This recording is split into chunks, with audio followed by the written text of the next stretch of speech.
Hi, I'm Miss Malini, and you won't believe where I am today. I'm in a vanity van with two gorgeous and super smart women, Kangana Ranaut and Anupama Chopra, who is wearing my favorite color, pink, by the way. I really enjoyed this amazing Film Companion class today. So just to explain to everyone what happened today, can you tell us a little bit about what Film Companion is?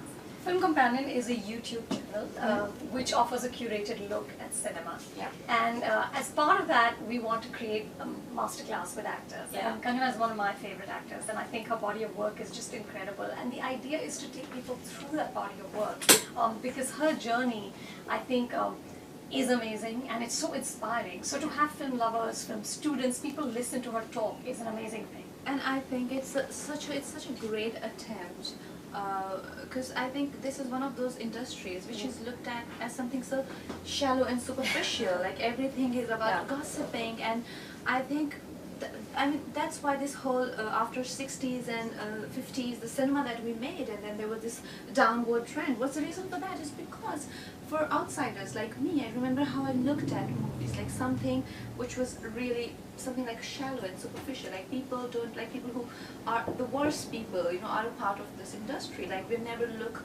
look into these aspects which Anu's, like you've seen, she's so excited about how films are made, what really goes into making cinema, and for our generation out there, for our youngsters out there, the opportunities they can explore in this entertainment business, so that we can also have fresh talent and a fresh set of minds and ideologies and everything. So it's such a great attempt, and I really appreciate it. And I have to say, we are completely on the blog and on the show blown away by you, Kangana. You know, you came in, we saw you do all these films, but the more we hear you speak, and I think the first time when you were on Anupama's show, you just blew everyone's heads off. And I don't know how you do it, but you just always have this ability to say the most intelligent thing. And it's incredible. And of course you're super stylish, which is of course something that everyone has seen on the blog and more. But a lot of your Twitter fans have sent in a ton of questions. And their first question is, when are you getting on Twitter?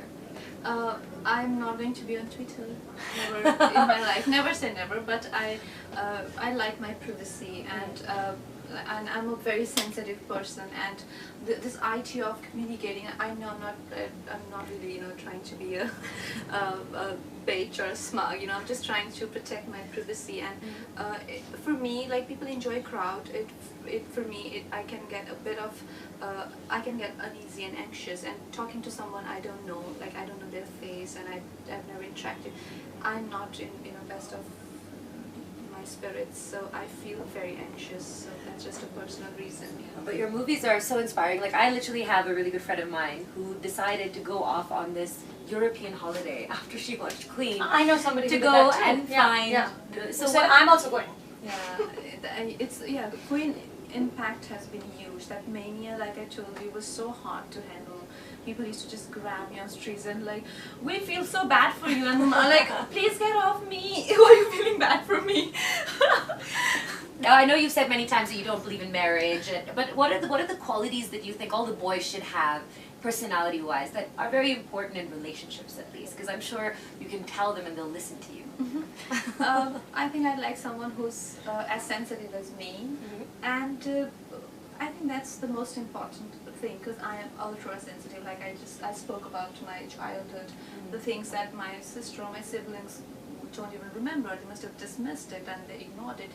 It's hardwired in my system. So I tend to see, or I'm very perceptive of things that might not be of any importance to anyone. So that's the reason I don't make many friends, and I protect myself, because I can get hurt very easily. So someone who understands this little drawback of mine and handles me with care. Oh, that's so sweet. Now, Anupama, you've done so many interviews with so many, you know, stars, you know, young and old.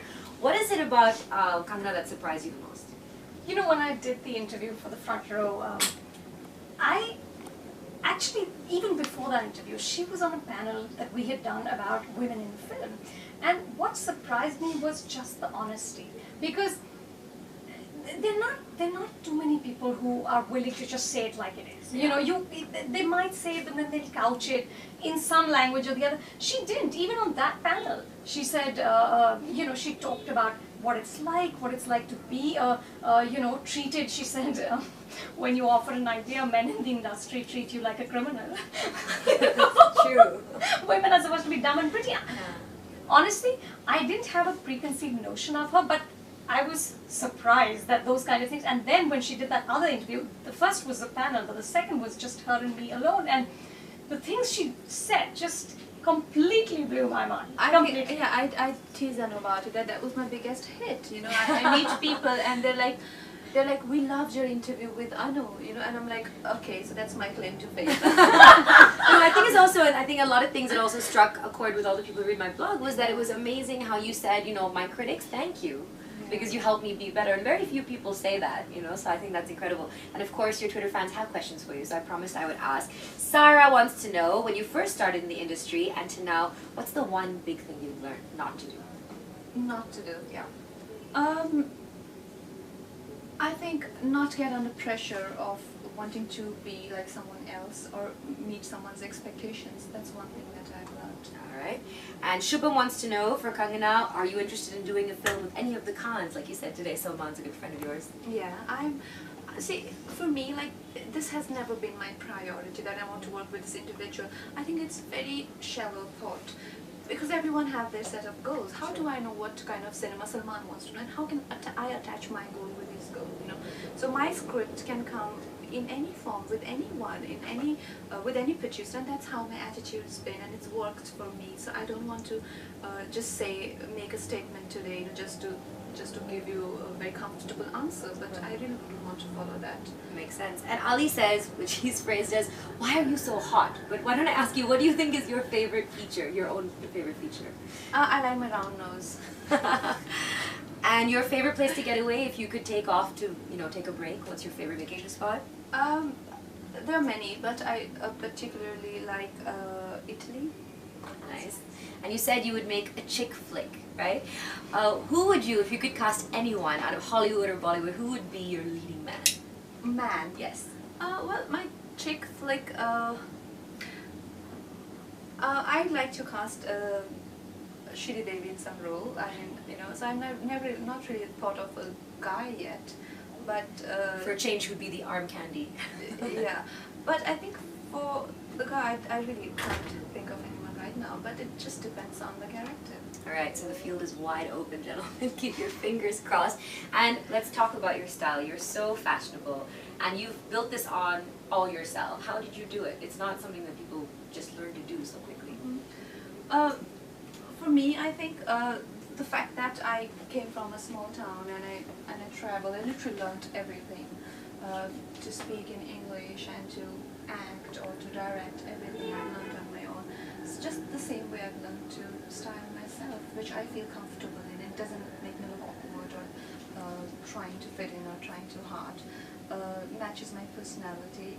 Also gives me confidence. So I stick to that thing. I don't get under this pressure of being someone stylish and just grabbing the latest summer, spring looks or things like that and just showing off, being the first one to show that off. I don't fall into that sort of pressure. But I do like to wear good clothes, and I like to, buy bags and all. I love that. And You're I a love bag that woman or a shoe woman? You're a shoe woman, I'm a bag woman. And I love that you've got the pink nails and the pink dress. Are you a pink girl? I am a pink I girl. love it. I am too. By the way, tell us a little bit, just before I forget, about your short film that you've done, which is amazing. I can't wait to see it. Yeah, well, a short film, like I said, I was trying many things, and in between I associated with this Australian writer, and we got a script, and I thought I'd direct it. Because I really, like I said, I had given up hopes on my acting career. And then I did a little prologue of the main character, the protagonist, who got his powers in him, just to set the tone of the film and just to see what all it takes to direct. And I must say, I have a long way to go before I can develop those qualities in me, as a human being. But from the clip that you showed us today, it looks amazing. That little boy is so cute. He's oh my adorable. gosh. And in the US, the rules, you must know, the rules are so strict with actors. You have to, if they say no, they say no. And the child actor, their parents cannot tell them to. And the hours are limited. Hours are limited, and then the lunch break, and I had 2 days with the kid, and I paid huge amount for that, and the kid used to go like, I don't want to shoot, and then he used to be on the iPad, and one day I was like, let's rap, and just before things were getting into the truck, and the kid comes, let's do one shot, and I'm like, thank you, kid. Do you have a favorite app on your phone? Are you a phone person? No, I'm not. Living in the real world. I like it. Thank you so much, and thank you so much for spending time with me in your vanity van. What do you do in this room when you have to spend a lot of time here alone? I don't sit here. I find it like a punishment. So when I'm told on the sets, the only thing I get very offended with when I'm told in the 80s spot when they're like, you still have time, like you've got 40 minutes, you can go into a van, and I'm like, why do I have to do it? You know, like kids, how they're sent into they're locked inside a room. I feel that way, and I don't like to be in the van. I want to see the whole chaos and people and everything. And just people watch. That's like an amazing, so much fun. You come in the way of their work, and they're like, another 80 comes. Did they tell you you have what? And Alabama, one last word. Who is the film companion for? For everybody who loves cinema. And there you have it. It has been absolutely delightful. Thank you, and I love your blog. Yay! When I have to confirm gossip, like if it's genuine or not, Miss Malini is where I go to. Yes, that's amazing. And remember to check out the Film Companion. Subscribe. It's a YouTube channel. It's all very geek chic, which is amazing, and we love it. And thank you so much, ladies, for spending time with me today. Thank you. You're watching Miss Malini's World.